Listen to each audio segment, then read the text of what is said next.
monde, j'espère que vous allez bien. Aujourd'hui je vous retrouve pour une vidéo un petit peu particulière. Alors pas dans le sens où elle est originale, puisque c'est quelque chose que j'ai vu passer sur plein d'autres chaînes et je me suis dit, après tout ça pourrait être marrant. Oui, vraiment c'est le mot, marrant, de le faire également. De toute façon vous l'avez vu dans le titre, hein, il s'agit de comment je me maquillais quand j'étais ado. Voilà, voilà. Et autant vous dire que en pas mal d'années, on va pas se le cacher, les choses ont beaucoup évolué, mes goûts ont beaucoup évolué, les tendances ont beaucoup évolué. Bref, on ne fait quasiment plus rien comme quand on était plus jeune, on va dire. Et ouais, ça risque... Je l'ai jamais fait en fait, je l'ai jamais refait. Donc j'appréhende moi-même le résultat. Par contre, je me souviens plus ou moins quand même de la tendance de l'époque. Enfin, que nous on faisait avec nos copines quoi. Donc c'est parti. Alors ce qu'il faut savoir c'est qu'à cette époque là c'était la mode des sourcils très trop fins.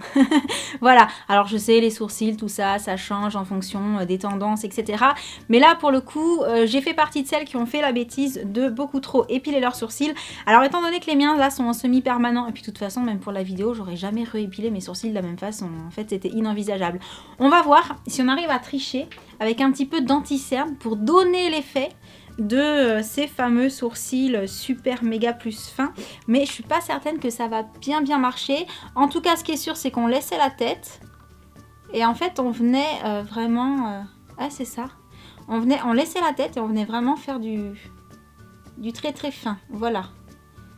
Donc je pense que de loin ça fera illusion. Vous voyez, pour voilà, on essaiera de l'améliorer un petit peu ensuite, mais grosso modo c'était ça quoi, hein. Ça faisait un sourcil archi méga trop fin. On va tâcher de faire l'autre à peu près pareil.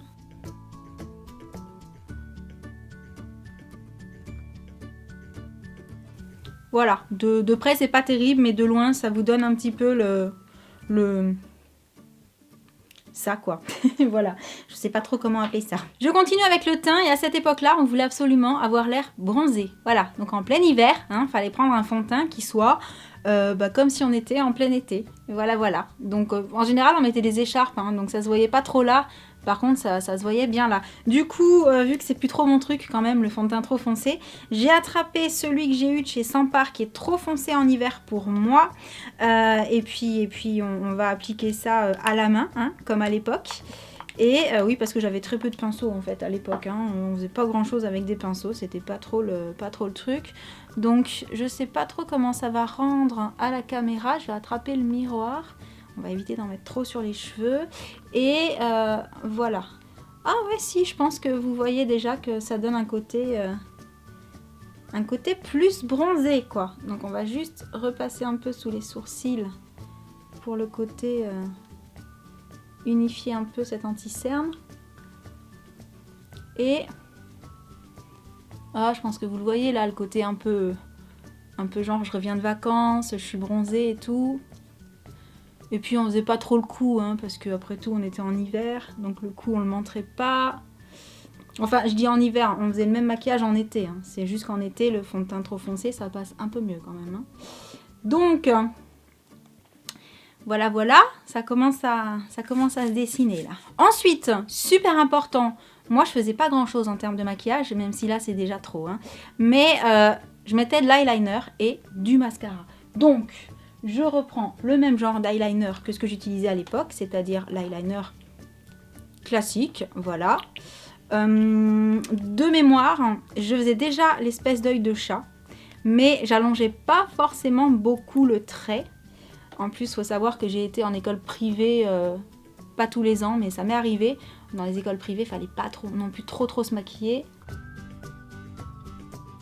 Alors je pense que plus ou moins, je devais l'appliquer comme un peu maintenant. Mais plutôt très fin il me semble sur l'extérieur, et je le mettais déjà pas à l'intérieur de l'œil. Voilà, je faisais déjà cet effet là, donc on va dire que quelque part l'eyeliner c'est peut-être le truc sur lequel je me loupais le moins.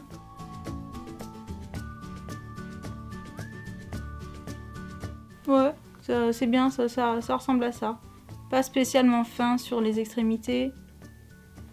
Ouais, on doit être pas mal. Ensuite le mascara, j'avais des mascaras classiques, hein. Là j'ai pris le Great Lash, je pense que j'achetais mes mascaras pardon, en supermarché. Donc c'était rien de transcendant. J'avais pas moins, pas plus de cils que maintenant. Ils étaient pas plus longs, pas plus recourbés. Ça n'a pas changé. Et j'en mettais en haut et en bas. Ça non plus, ça n'a pas changé. Quoique, je n'en mets pas toujours en bas. Ça dépend un peu de mon humeur. À l'époque, il me semble pas que j'utilisais un recourbe-cils. Donc là, on est pas mal. Et alors, je mettais pas de rouge à lèvres, hein. Vraiment, je mettais un baume à lèvres classique, type, voilà, j'achetais un truc au supermarché et je me contentais de ça. Par contre, j'avais quand même un gros pinceau et une super terre de soleil, poudre de soleil, super méga bronzer, archi foncé. Parce que la règle du jeu à cette époque-là, je crois que je me mets du mascara partout, c'était comme je vous le disais, et là j'ai un poil, c'était comme je vous le disais, d'avoir l'air hyper méga bronzé. Et alors la technique qu'on fait maintenant du contouring, on pince le pinceau, on met un peu là pour essayer de dessiner le visage, ah non, c'était pas du tout ça, c'était... Imaginons qu'on est allé au soleil et que toutes les parties bombées du visage aient pris un méga coup de soleil et soient hyper bronzées. En gros, ça donnait le nez, le front et bien entendu les joues. Voilà, bon, je sais pas ce que ça donne là-dedans. Alors on va forcer un petit peu plus, sinon vous verrez pas. Mais en gros, voilà, le but c'était genre, je suis allée au soleil et je vais les ramener avec moi. Voilà, voilà. Et alors, je ne voulais pas m'arrêter au make-up parce que j'avais un style quand même au niveau des cheveux qui était déjà particulier. On va dire ça comme ça. Puisque je faisais un truc avec ma mèche. Je ne sais pas si j'arriverai encore à le faire. Je vais aller prendre le matériel. Alors parfois je le faisais avec le sèche-cheveux quand ils étaient un peu humides pour que ça tienne mieux, mais je vais tâcher de voir si ça le fait avec la laque et avec le peigne. Mais vous savez, cette mèche que j'ai toujours eue sur le côté, bah il y avait une espèce de mode en fait qui faisait qu'on la mettait comme ça, là, qu'on faisait une espèce de truc avec. Alors en gros, ça donnait, ça va pas être facile, hein. On mettait plein de lac, plein de gel.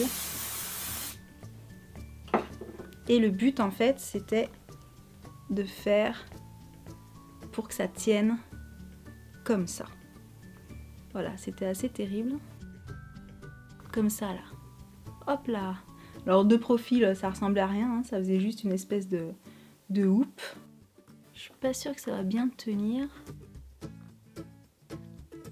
Voilà, le but c'était vraiment que ça fasse... que ça fasse comme ça quoi, voilà. Vous voyez le concept? Bon, puis j'avais les cheveux longs et coiffés juste comme ça, pas plus. Et voilà tout pour ce tuto make-up à ne surtout pas reproduire, hein. La seule chose que j'ai envie de me demander en fait quand je me vois comme ça, c'est pourquoi? Pourquoi tu faisais ça? Pourquoi avec vos copines vous faisiez ça en fait? Mais la réponse est très simple, c'est ce que je vous disais tout à l'heure, c'était la tendance, c'était notre façon de faire à cette époque-là et ça ne choquait strictement personne. Bien évidemment aujourd'hui je ne sortirai pas comme ça parce que là... c'est juste inenvisageable, voilà. Mais j'ai trouvé que le concept de cette vidéo était super marrante parce que ça pouvait montrer effectivement qu'au fur et à mesure des époques, des tendances et des années qui passent, il y a des modes qui ne se ressemblent pas, hein, on va dire, voilà. Des choses qu'on faisait il y a tant d'années, qu'on ferait surtout pas aujourd'hui et qu'on refera peut-être dans 10, 15, 20 ans, qui sait, parce que voilà, la mode, les tendances, tout ça, ça change, mais en général, il y a des choses qui reviennent et puis il y a des choses qui reviennent pas, mais ça, c'est pas plus mal, hein, parce que là, voilà, il y a des choses, vaut mieux qu'elles reviennent pas. Mais voilà, j'ai trouvé cette vidéo très rigolote à faire et ça m'a fait remonter quelques souvenirs qui sont assez sympas aussi. Donc j'espère que ça vous aura plu également. Et en attendant la prochaine vidéo, je vous envoie plein de gros bisous. Et je vous dis à très très bientôt. Ciao! Et tout ce que j'ai fait là, il faut pas le refaire en fait, hein, du tout. C'est dépassé. Ouh, depuis longtemps.